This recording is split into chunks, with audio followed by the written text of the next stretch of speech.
Okay, hello everybody. So consider the curve in space between the points 0s and 1s parameterized by this map. So we actually know this curve pretty well. We've seen it before. Set up an integral computing, well, for this function on space, the integral over the curve. So we're going to weight the values of this function on all the points of this curve weighted by volume.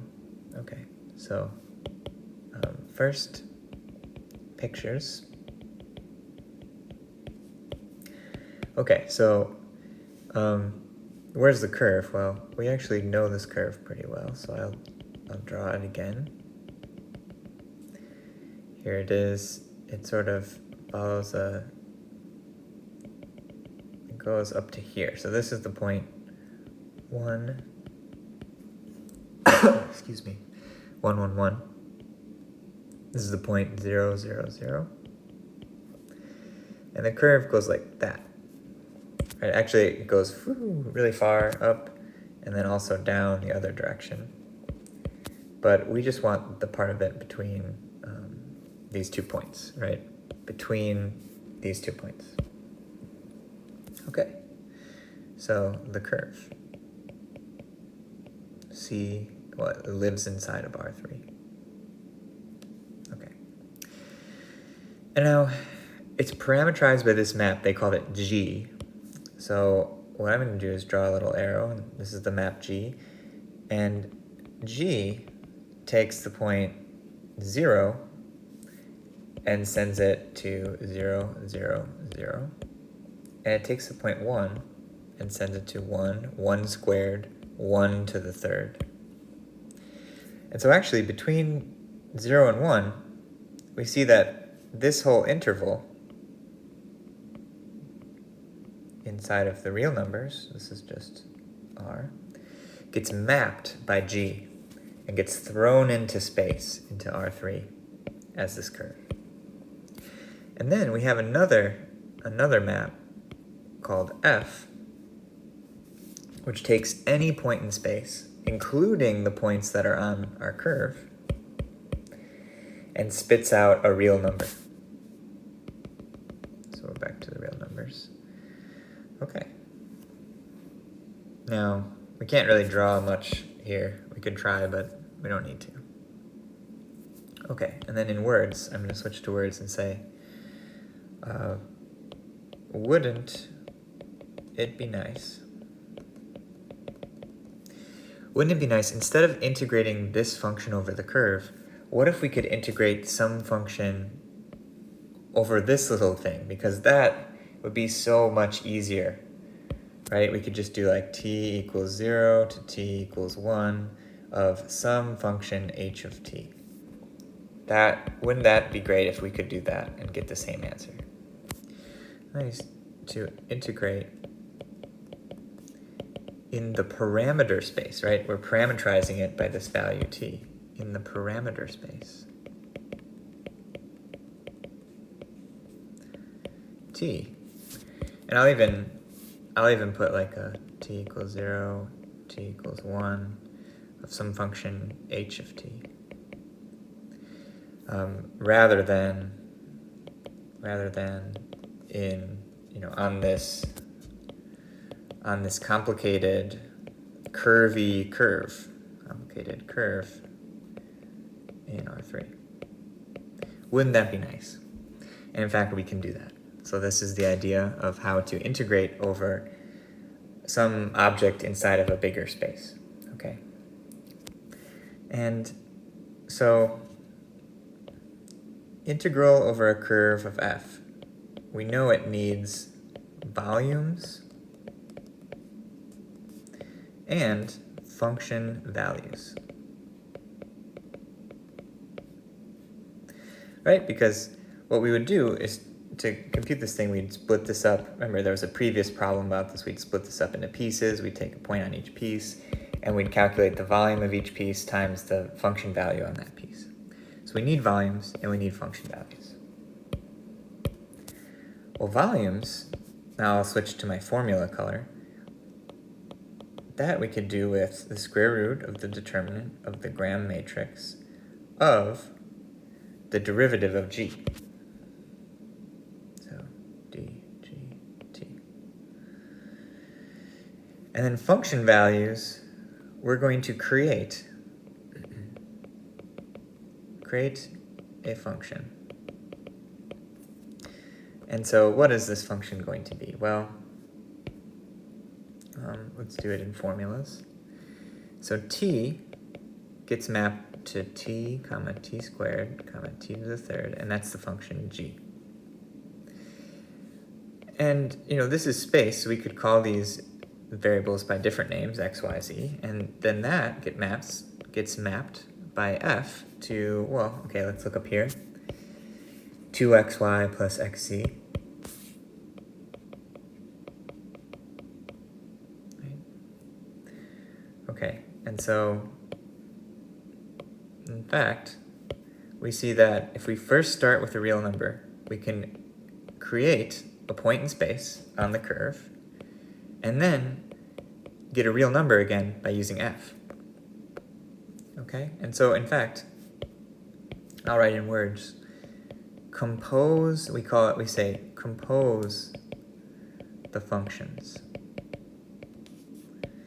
And what does this mean? It means do f after g. Okay, and in symbols, we write f after g. This is a little tiny circle. And you can write this in computer languages like Julia, and it'll know what to do. It'll string the functions together, one after the other. Deep learning is about doing this a bunch of times. Each layer in a neural network is a function composition. So this is a very important idea. But for us, you'll see it's very simple. We take t, and we send it to, well, okay, t is x, replace y with t squared, replace z with t to the third in this formula. So 2 times, well, xy becomes t squared. Plus xz becomes plus t. And what's z? Well, z is t to the third. Okay, well, this is 2t to the third plus t to the fourth. That's it. And this is great, because now f after g is a function from the real numbers to the real numbers, and we know how to integrate this. We know how to integrate functions like this, especially over some simple little region like 0 to 1. And so now I will just write that down in words. This is easy to integrate over the parameter space, t in 0 all the way to 1 in R. Okay, and so what do? Well, we just take t equals 0 to t equals 1. And that will give the whole curve. And now our function values and our volumes, let's think about that. So we need volumes and function values. Well, the function values is this. So this becomes 2t to the third plus t to the fourth. Okay, and then what about the volumes? Okay, so in the previous problems, we looked at the derivative. And if we take the derivative of this thing at a point, let's say at the point t, then we'll get, here somewhere is g of t. And this would be W1. Remember what W1 was? It was the first column of Jacobian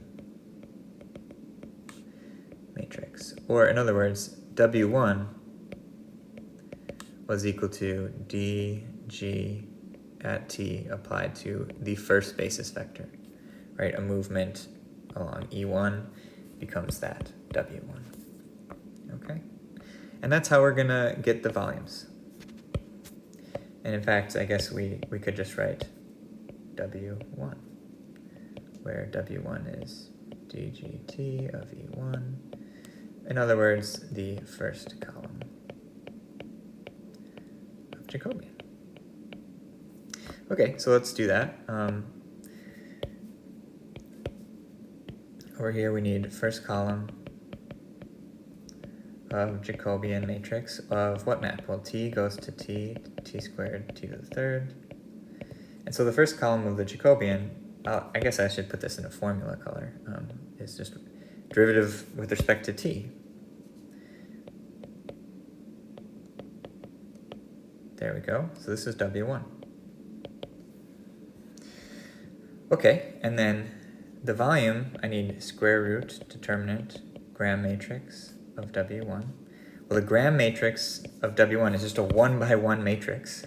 Okay, so 1 by 1 matrix.